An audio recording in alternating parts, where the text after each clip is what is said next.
Coach Kyle here, and I wanted to show you guys and girls a old video of me running. And I know it's old because that beard is enormous.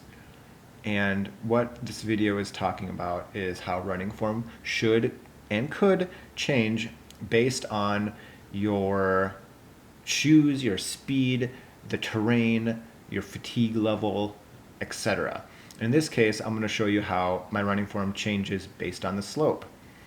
And you'll notice that when I'm running uphill, my foot doesn't actually reach out. See? So it doesn't straighten out, and I'm making initial ground contact almost after my knee right there. And peak loading is, of course, happening slightly after that as my knee passes over my foot.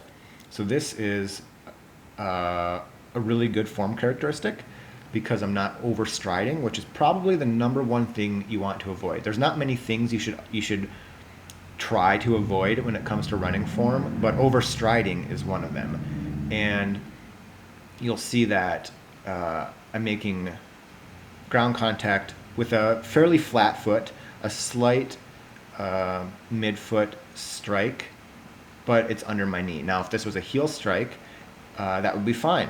There's nothing wrong with heel striking if you're not overstriding. Let's go back to the downhill now. Now the downhill, you'll notice that my foot reaches all the way out to a straightened knee.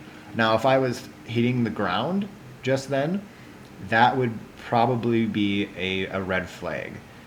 But you'll see that it comes back in, and I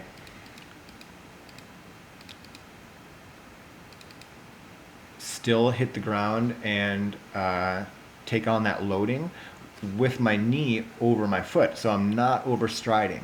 And what's important to remember is that even though I do favor a midfoot strike, depending on the speed, the slope, the shoes, the terrain, I will certainly heel strike, I'll midfoot strike, I'll forefoot strike, with various changes in how I'm running. And that's normal, it's necessary, and it's not something to be concerned about. But if you are habitually overstriding, or you're habitually landing with a straightened knee, whether you're forefoot, midfoot, or heel striking, that is something to be mindful of and maybe work on modifying a little bit.